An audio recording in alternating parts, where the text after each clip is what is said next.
Hello students, I am Pooja, chemistry educator और Bansal academy. आज के इस वीडियो में हम सीखेंगे trick to draw structure of oxo acids of phosphorus. Right, बहुत ही इंपॉर्टेंट टॉपिक है। यहाँ से एक क्वेश्चन हमें एग्जाम में जरूर मिल जाता है। राइट, तो स्टार्ट करते हैं हम कैसे ड्रॉ करनी है oxo acids of phosphorus. Right, तो देखिए जो फॉस्फोरस है, ठीक है, सबसे पहले तो ये मैक्सिमम 5 बॉन्ड बना सकता है। ठीक है, तो पहला पॉइंट क्या है आपको याद रखना है, phosphorus can form maximum 5 bonds. ठीक है, ये 5 बॉन्ड्स बनाएगा क्योंकि इसके पास कितने वैलेंस इलेक्ट्रॉन होते हैं, 5। ठीक है, तो इसलिए ये मैक्सिमम कितनी बॉन्ड बना सकता है, 5। सेकेंड, एक जो P डबल बॉन्ड O, ये हमेशा प्रेजेंट होगी हर एसिड में। P double bond O must be present. ठीक है, बाकी यहाँ पर हो सकता है, ठीक है, कभी भी जहाँ पर सिंगली बॉन्डेड ऑक्सीजन नहीं बनेगी, P के साथ सिंगल बॉन्ड ऑक्सीजन नहीं बनेगा। क्या बन सकता है, या तो फॉस्फोरस के साथ OH या फिर फॉस्फोरस के साथ डायरेक्टली हाइड्रोजन लिंक हो सकता है। देखिए सल्फर वाली जब हमने की थी कि जब हमने स्ट्रक्चर ड्रॉ किए थे ऑक्सो एसिड ऑफ सल्फर, तो वहां पे ना सल्फर के साथ हाइड्रोजन बॉन्ड डायरेक्ट नहीं बनता था कभी भी, बट फॉस्फोरस के साथ बन सकता है। राइट, तो बस ये पॉइंट्स आपको ध्यान में देने हैं। तो अब आइए ड्रॉ करते हैं structure of oxo acids of phosphorus. जैसे हमें ड्रॉ करना है H3PO2, तो आप ऐसे लिख लीजिए, मान लीजिए हाइड्रोजन आपके पास 3 है, फॉस्फोरस 1 है, ऑक्सीजन आपके पास 2 है। ठीक है, तो मैंने कहा P डबल बॉन्ड O ये हर एक कंपाउंड में, हर एक स्ट्रक्चर में आएगा, तो एक P और एक O कैंसिल हो गया। ठीक है, उसको कट करते जाइए, जो चीज आप ड्रॉ कर देते हो ना उसको आप कट कर दीजिए, ये हो गया। अब आपके पास क्या बच गया, 3 हाइड्रोजन 1 ऑक्सीजन। एक ऑक्सीजन ऐसे तो आ नहीं सकता, तो एक ऑक्सीजन किसके साथ बाइंड होकर आएगा, OH के साथ। एक हाइड्रोजन 1 ऑक्सीजन। अब 2 हाइड्रोजन बच गए, तो 2 हाइड्रोजन को आप क्या कर दीजिए, डायरेक्टली लिंक कर दीजिए। तो ये हमारे पास स्ट्रक्चर हो जाएगा किसका, H3PO2 का। राइट, नेक्स्ट जैसे हमें ड्रॉ करना है H3PO3, क्या ड्रॉ करना है, H3PO3। तो अगेन आप यहाँ पर इस तरीके से मेंशन कर लीजिए, हाइड्रोजन आपके पास 3 है, फॉस्फोरस 1, ऑक्सीजन भी आपके पास 3 है। तो एक तो आपने क्या ड्रॉ कर दिया, P double bond O। Right, तो P और ये आपने कट कर दिया। ठीक है, उसके बाद नेक्स्ट आप क्या करोगे, यहाँ पर देखो ऑक्सीजन कभी भी सिंगली बॉन्डेड नहीं आ सकता, तो एक ऑक्सीजन एक हाइड्रोजन OH, फिर अभी एक ऑक्सीजन एक हाइड्रोजन OH। अब क्या बच गया आपके पास, एक हाइड्रोजन, तो इसे आप क्या कर सकते हो, डायरेक्टली अटैच कर सकते हो। राइट, तो ये हमारे पास किसका स्ट्रक्चर हो जाएगा, H3PO3 का। राइट, उसके बाद हमारे पास नेक्स्ट स्ट्रक्चर आता है H3PO4। H3PO4 अगेन हाइड्रोजन 3 है, फॉस्फोरस 1 है, ऑक्सीजन 4 है। राइट, तो आपने सबसे पहले P double bond O draw कर दिया। ठीक है, तो P और O ये कट हो गया। उसके बाद आप देखिए नेक्स्ट में क्या होगा, ऑक्सीजन कभी भी सिंगली बॉन्डेड नहीं आ सकता, तो एक ऑक्सीजन एक हाइड्रोजन। ठीक है, तो OH, नेक्स्ट एक ऑक्सीजन एक हाइड्रोजन OH, एक ऑक्सीजन एक हाइड्रोजन OH। तो ये हमारा फॉर्मूला किसका बन जाएगा, H3PO4, जिसे हम फॉस्फोरिक एसिड भी कहते हैं। देखिए यहाँ पे ना एक क्वेश्चन ये भी आता है, इसकी बेसिसिटी कितनी है, तो यहाँ पर इसकी बेसिसिटी कितनी है, 3। बेसिसिटी कितनी है यहाँ पर, 3। राइट, उसके बाद जैसे कि हमारे पास नेक्स्ट स्ट्रक्चर मान लीजिए H3PO4 के बाद आता है H4P2O7। H4P2O7, तो इसके लिए भी ना इससे घबराने की कोई जरूरत नहीं है, इसके लिए बिल्कुल सेम पैटर्न पे ही आपके ड्रॉ होंगे। तो देखिए जैसे हाइड्रोजन है 4, फॉस्फोरस है 2, ऑक्सीजन हमारे पास 7, 1 2 3 4 5 6 7। राइट।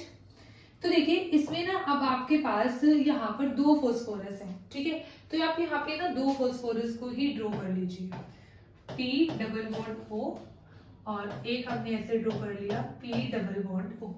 तो PO ये हमने कट कर दिया।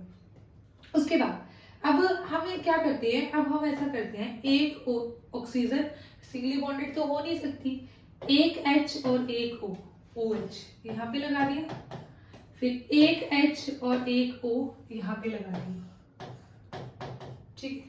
उसके बाद एक H और एक O यहाँ पे लगा दिया, फिर एक H और एक O यहाँ पे लगा दिया, सिमेट्रिकली चलना आपको, ठीक है। अब देखिए अब हमारे पास क्या बच गया लास्ट में हमारे पास एक ऑक्सीजन रह जाता है ना।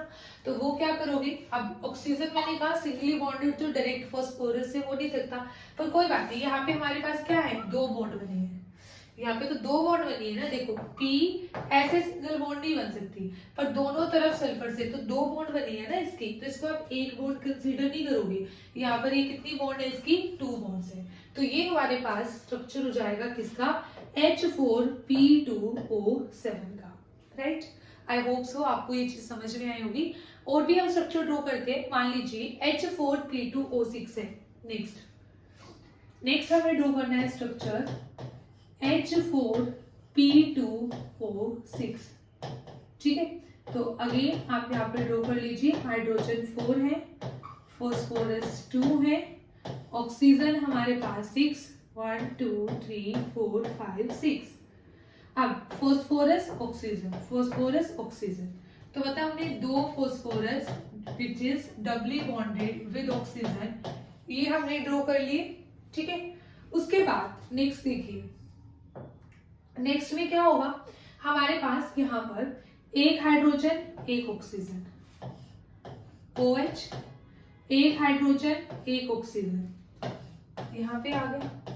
उसके बाद एक हाइड्रोजन एक ऑक्सीजन यहाँ पे, एक हाइड्रोजन एक ऑक्सीजन यहाँ पे।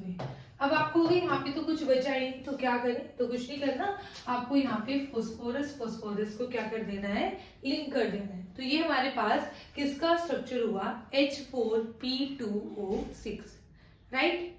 उसके बाद हमारे पास सबसे इंपॉर्टेंट स्ट्रक्चर आता है यहाँ पर HPO3, जिसे हम क्या बोलते हैं, मेटाफॉस्फोनिक एसिड। तो ये बहुत इंपॉर्टेंट है जी, आप इसके ऊपर स्टार लगा सकते हैं। तो HPO3 that is known as metaphosphonic acid,